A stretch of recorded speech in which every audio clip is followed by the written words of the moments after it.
مفتی صاحب کون ہے؟ اگر حاکم جو ہے وہ کشمش جیسے سرور ہو، لیکن اگر وہ کسی طریقے سے حکمران بن گیا تو پھر اس کی بغاوت نہیں کر سکتے حدیث. جی پوری حدیث کیوں سنائی انہوں نے؟ پوری حدیث سنائی. اس سے کہے غصہ میرے گھر کتاب پڑھی ہوئی ہے، آگے لکھا ہوا اگر وہ تمہیں اللہ اور اس کے رسول کے راستے پہ لے کے جا رہا ہو. یہ والا حصہ کیوں مس کیا؟ یہ پہلی دفعہ گیم نہیں ہوئی ہمارے ساتھ، یہ ایوب خان سے گیم چل رہی ہے بھائی. کہ ایک تو آپ اپنا لب و لہجہ ذرا ٹھیک کریں. آپ جو ہے نا کسی سے بھی کوئی اختلاف ہوتا ہے نا تو بات کرنے کی بھی ایک تمیز ہوتی ہے، طریقہ ہوتا ہے. آپ نے 2 الزام لگائے ہیں، مفتی صاحب جو ہے نا 2 نمبری کر رہے ہیں. مفتی صاحب کو کسی کا ڈر ہے اور مفتی صاحب نے آدھی حدیث سنائی ہے. آپ پوری حدیث سنا کے کیا ثابت کرنا چاہ رہے ہیں؟ جب بھی کوئی حدیث بیان کی جاتی ہے تو اس کا مقصودی جملہ بیان کیا جاتا ہے. ضروری نہیں ہر دفعہ پوری حدیث بیان کی جائے. جو مقصودی جملہ ہے نا، کتنے واقعات ہیں حدیث میں، ہم جو ہمارا دعویٰ ہوتا ہے اس کے مطابق ہم حدیث پیش کرتے ہیں. تو میرا دعویٰ یہ ہے کہ حاکم چاہے ظالم ہو، چاہے عادل ہو، نیک ہو یا برا ہو، شریعت نے ہمیں اس کی اطاعت کا حکم دیا ہے. یہ میرا دعویٰ ہے. خلاف شریعت باتوں میں اطاعت کی بات نہیں کر رہا میں، جائز باتوں میں ہمیں اس کی اطاعت کرنی ہے، چاہے حاکم عادل ہو چاہے حاکم ظالم ہو. اگر میں اس کا قائل ہوتا کہ جو حاکم ہے وہ کتاب و سنت کے خلاف حکم دے پھر بھی اس کی اطاعت کرو تو میں عدالتی خلا کے خلاف اتنے کلپ بناتا پاکستان میں اور جگہ جگہ لوگوں کو کہتا کہ بھئی یہ جو کورٹ فیصلہ کر رہی ہے خلا کا، یہ خلا کا لدم ہے. تو آپ کیا ثابت کرنا چاہتے ہیں اس حدیث سے کہ پوری حدیث مفتی صاحب نے نہیں سنائی، آدھی سنائی ہے؟ آپ کا دعویٰ اگر یہ ہے کہ جی حاکم ظالم ہو یا عادل ہو ہم نے اس کی اطاعت نہیں کرنی ہے تو آپ ذرا کھل کے بولیں نا. ڈرتے تو آپ ہیں. آپ بولیں پاکستان میں بغاوت کرو، امریکہ میں بغاوت کرو، کینیڈا میں بغاوت کرو، ساری دنیا میں بغاوت کرو. یہ جملہ بولیں نا. آپ منہ سے بولتے کیوں نہیں ہیں؟ تو آپ کے اندر کیا چھپا ہوا ہے؟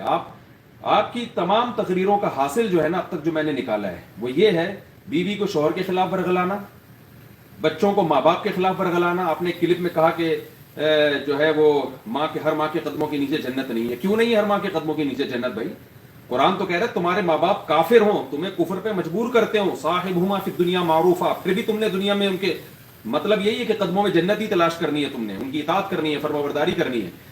تو آپ کی کلپوں کا خلاصہ آپ نے کہا جوائنٹ فیملی کے اسلام میں کوئی تصور نہیں ہے. کہاں سے نکالا آپ نے یہ بھائی جوائنٹ فیملی کا تصور نہیں ہے؟ آپ نے کہا بہو پر ساس کی خدمت لازم نہیں ہے. کیا آپ کی بیوی، آپ کی ماں آپ کی بیوی سے جو ہے پانی مانگے اور آپ کی بیوی جواب میں یہ کہے کہ جی میرے پر آپ کی ماں کی خدمت لازم نہیں ہے، آپ گھر میں یہ برداشت کر لو گے کیا؟ تو آپ کیوں لوگوں کے گھروں کو خراب کر رہے ہو جوائنٹ فیملی کے نظام کو توڑ کر، بہو کو ساس کے خلاف ورغلا کے؟ اور آپ نے کہا ٹیچروں کے احترام میں نہیں کھڑا ہوا جائے گا. ایک چھوٹا سا ہمارے سوسائٹی میں چیز رہ گئی ہے ٹیچروں کا احترام، وہ بھی آپ سوسائٹی میں ختم کر رہے ہو. تو آپ کی جتنی بھی تقریریں ہیں نا ان کا خلاصہ یہ ہے کہ عوام کو اسٹیٹ کے خلاف، بیوی کو شوہر کے خلاف، اولاد کو ماں باپ کے خلاف، اور بہنوں کو بھائیوں کے خلاف، عورت کو مرد کے خلاف، اور بہوؤں کو ساسوں کے خلاف، اور اسٹوڈنٹس کو ٹیچروں کے خلاف.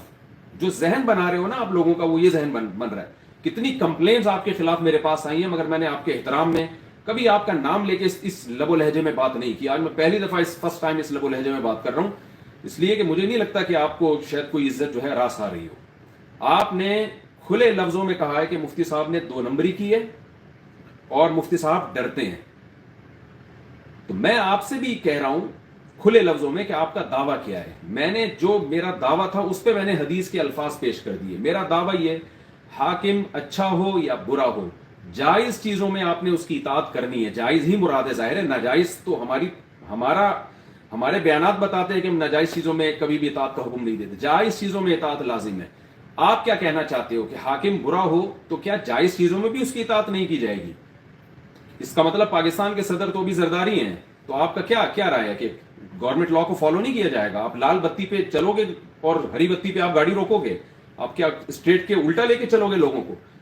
کھلے دل لفظوں میں بتائیں کہ آپ کا کیا دعویٰ ہے. آپ کیا جو ہے وہ صبح شام علماء کے خلاف، اور اب تو میرے خلاف بھی آپ نے کھل کے بولنا شروع کر دیا ہے. تو آپ کا جو دعویٰ ہے آپ کھل کے بات کریں. صرف انگلش آ جانے سے انسان کا علم کا نہیں پتہ چلتا. یہاں کینیڈا میں بچے انگلش بول رہے ہوتے ہیں جن کو کچھ بھی نہیں آتا. تو میں چائے بنانے کا طریقہ بتا رہا تھا تو بیچ میں ساحل ندیم صاحب آ گئے.